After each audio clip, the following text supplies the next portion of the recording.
Hello, I'm Dango Rose.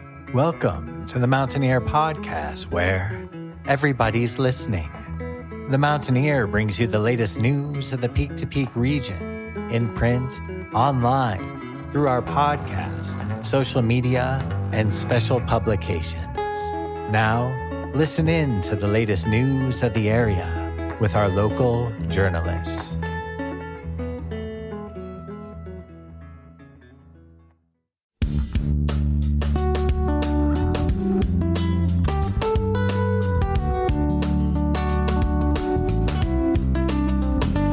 This is the Mountaineer Podcast, and I'm Marianne Rosen, bringing you stories, history, or lore from or about the mountains you live in. Today you arise to see that you can be. Expect very high winds in Netherlands.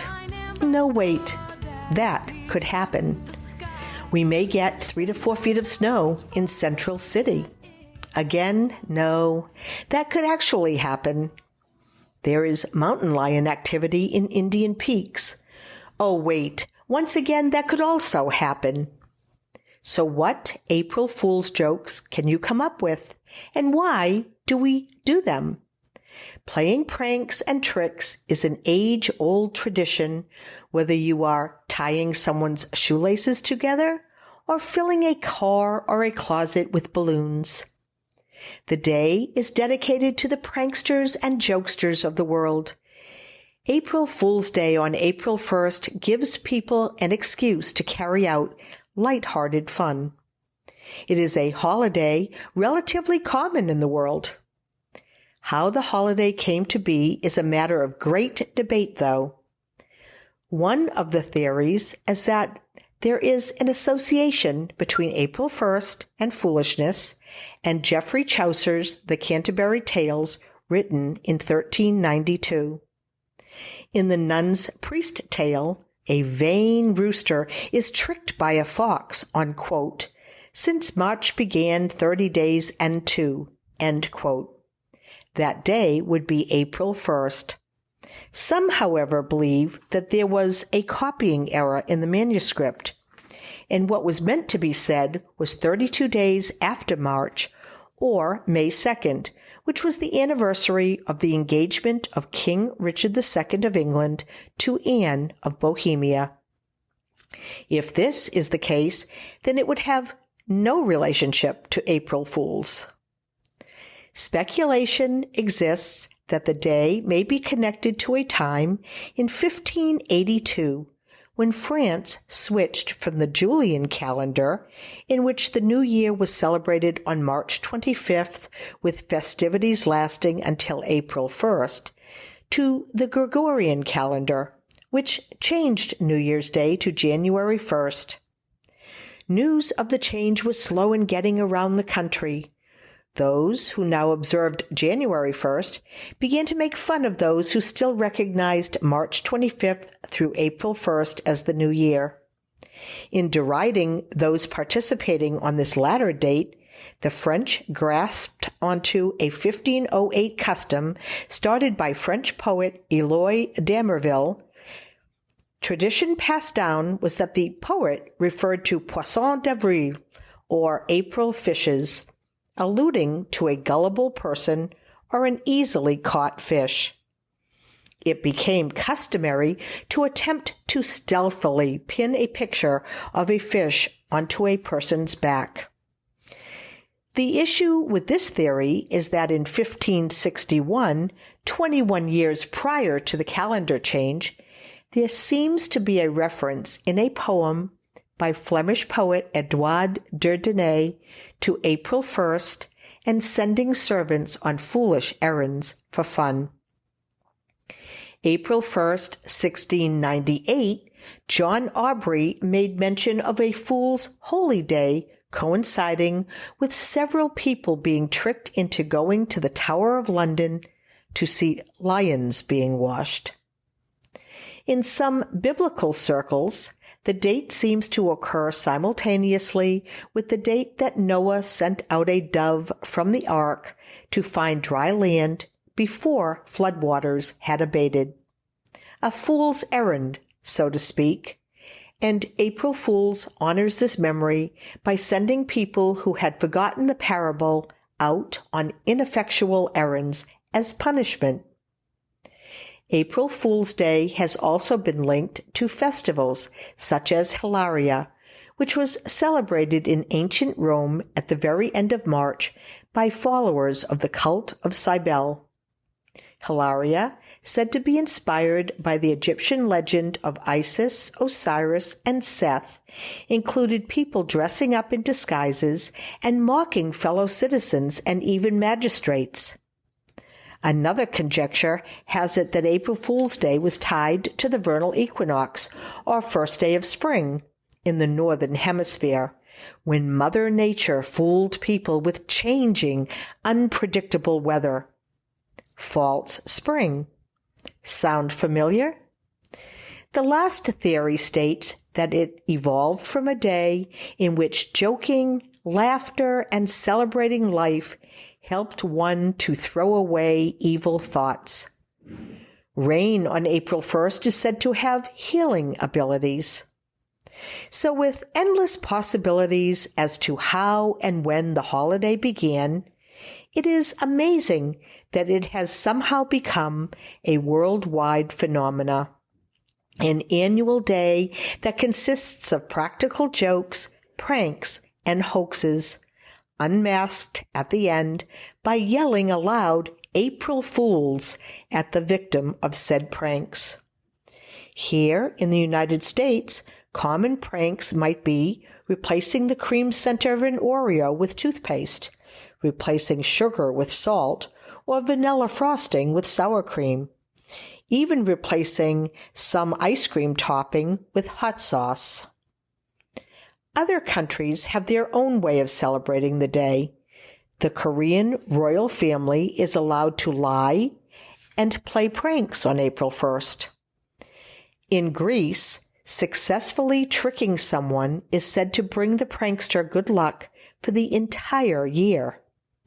France, Belgium, and French-speaking areas still prank using the April fish, attempting to attach a paper fish to the victim's back without being noticed. Boulangeries, chocolatiers, and patisseries in France sell chocolate fish on this day. Many newspapers also spread a false story on April Fool's Day, with subtle references to a fish being a clue that the story is an April Fool's joke. In Ireland, a letter containing the words "Send the fool further" keeps passing from person to person. Telling verbal jokes is the norm in Turkey, while in Scotland, people send others on phony errors and pin fake tails or kick-me signs onto people. And pranks played in the United Kingdom need to cease at noon, or the pranksters themselves become the fools. With everything verbalized on April 1st probably untrue, all serious activities are paused on that day in Poland. Pranks and hoaxes in that country are sophisticated and prepared, though anything done after noon is considered inappropriate and not classy. News outlets in Denmark, Finland, Ireland, Sweden, and Norway all publish exactly one false story, typically on page 1, but not the top headline. Large parades, free concerts, street fairs, and performances are held in the Ukraine on April 1st. Festival participants dress up in a variety of costumes and walk around the city, fooling around and pranking passers-by. Other countries, including Italy, Lebanon, Germany, Armenia, and Israel, have all adopted the custom of pranking on April 1st. Spanish-speaking countries have a similar day for pranks, though it is celebrated in late December. The media also has gotten involved. And with the advent of the internet and global news services, pranks can catch and embarrass a wider audience than ever before. It has not only been in modern times, though, that media has become involved in the day. In 1708, satirist Jonathan Swift played an elaborate April Fool's joke on famous astrologer John Partridge. Partridge predicted in his almanac that a horrible fever would sweep through London. Swift then published an almanac under a pseudonym, saying that Partridge would die at the end of March, then going one step further by actually announcing the death and stating that Partridge had admitted on his deathbed that he was a fraud. Discredited, Partridge, though very much alive, stopped writing his almanac. An ad placed by the Duke of Portland in Great Britain in 1749 announced that on April 1st, a man would squeeze his entire body into a wine bottle and then sing while inside of the bottle. The Duke had made a bet with the Earl of Chesterfield that if he advertised something impossible, he would, end quote, find fools enough in London to fill a playhouse and pay for the privilege of being there, end quote. He was correct. On the night of the advertised show, every seat in the theater was filled. And, as you can imagine, no performer ever showed up. On April 1st, 1905, a German newspaper published an April Fool's joke that thieves had dug a tunnel underneath the U.S. Federal Treasury in Washington, D.C., and stole all of America's gold and silver. This was pre-Fort Knox. The BBC in 1957 broadcast a film in their Panorama Current Affairs series showing Swiss farmers picking freshly grown spaghetti in what they called the Swiss spaghetti harvest. Even though it was April Fool's Day, the BBC was soon flooded with requests to purchase spaghetti plants, forcing the BBC to declare the film a hoax. The BBC was also involved in an April 1st, 1976 story reporting that the gravity of the Earth would be reduced on that day, and whoever jumped would likely float.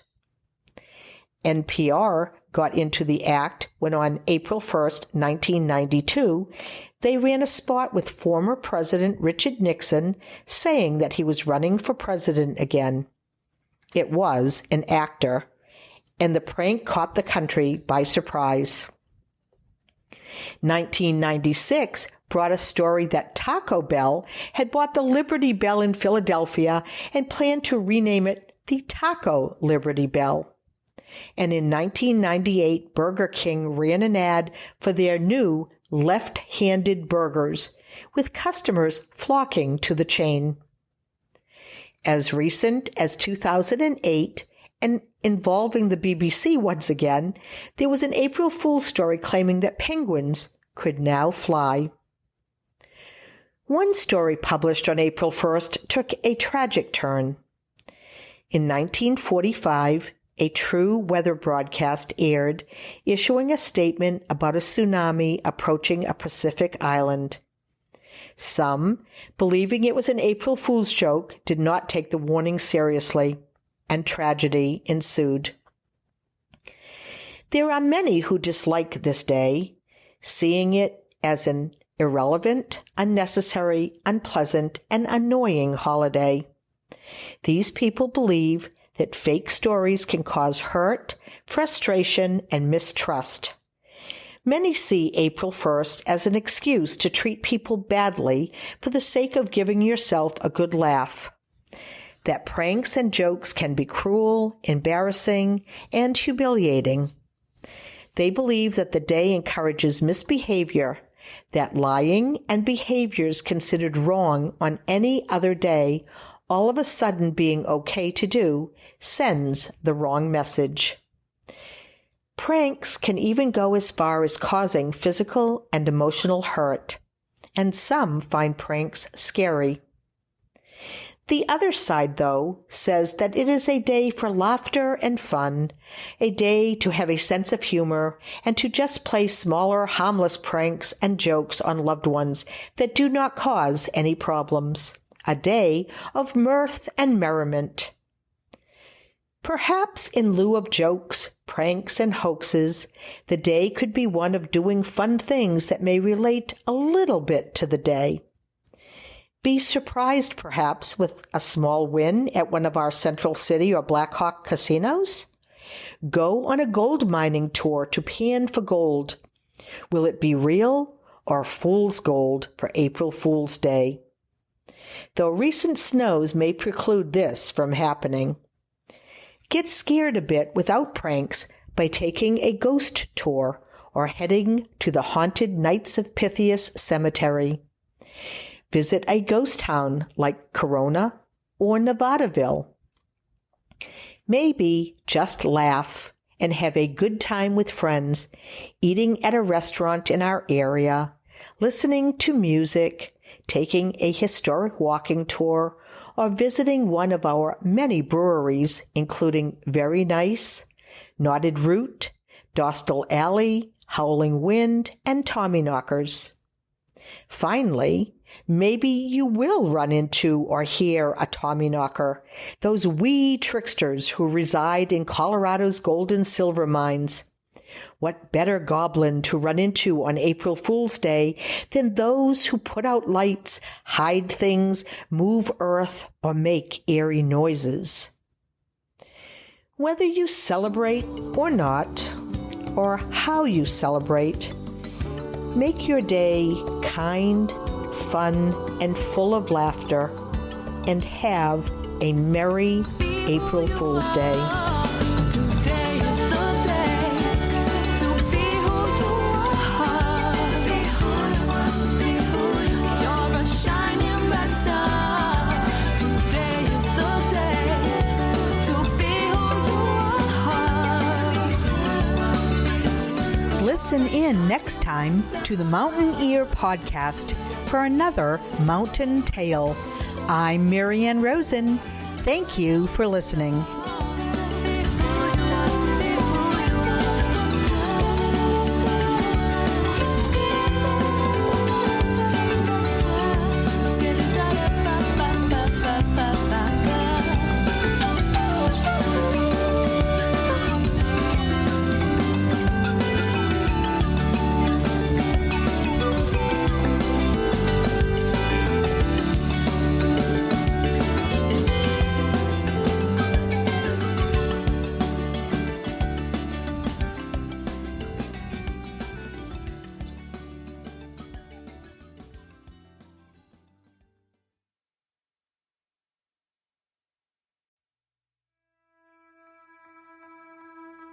And that's it for our show. Subscribe online to get more access to more news, weekly updates to our community calendar, and a link to our YouTube channel by visiting themountaineer.com. Be sure to use the coupon code PODCAST when subscribing for a 10% discount, only available to our listeners. If you are in the local Peak to Peak area, be sure to pick up a print edition of The Mountaineer at a local business. I'm Dango Rose. Thank you for listening.